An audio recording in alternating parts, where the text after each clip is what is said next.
Die drie transcendente waardes van waarheid, goedheid en skoonheid help ons as Katolieke nie net om die wil van God beter te verstaan nie, maar dit help ook om in ons eie lewe 'n verdiepte lewe te lei, omdat ons die wil van die Here nastreef. Nou, die konsep van waarheid.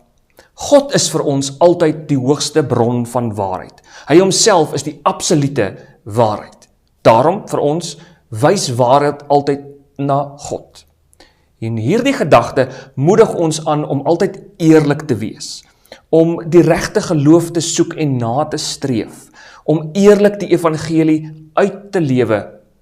In ons daaglikse lewe beteken dit dat ons daarna streef om regverdig, eerlik, waar te praat, om altyd eerlik en waar te handel, en om inderdaad dan in ons geloof te verdiep, op soek na waarheid. Dan goedheid.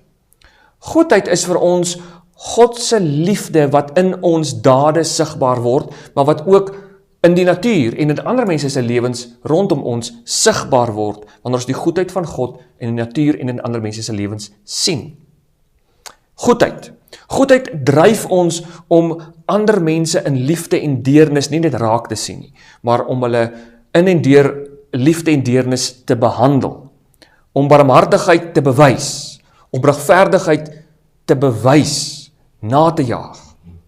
Dit beteken om in die praktyk dinge te doen op 'n onselfsugtige, onbaatsigtige wyse. Om ander mense te dien, om die regte ding te doen, al is dit vir ons hoe moeilik. En dan skoonheid, die mooi om ons. Skoonheid openbaar vir ons iets van die heerlikheid van God. Sy heerlikheid wat hy ook in die natuur lê. Skoonheid trek ons na die Here toe. Dit inspireer ons wanneer ons 'n mooi sonsopkoms of 'n mooi sonsondergang sien. Skoonheid inspireer ons in die sin dat as God die hoogste vorm van skoonheid is, dat alles wat ons doen en sê en dink 'n refleksie moet wees van hierdie skoonheid.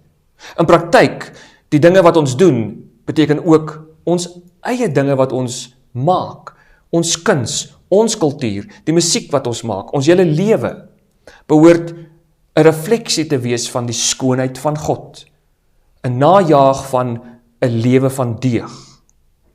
Skoonheid herinner ons om die wêreld in bewondering te aanskou, om te weet en te besef, maar hierdie wêreld vertel vir my van God, en juist daarom met verwondering te kyk na die mooi ook rondom ons, die wonder van die wetenskap. Terselfdertyd skoonheid en die wonder van God in die natuur, in die skepping, herinner ons daaraan om dankbaar te wees vir die dinge wat God ons gee, vir die natuur as 'n geskenk, die mense om ons as 'n geskenk.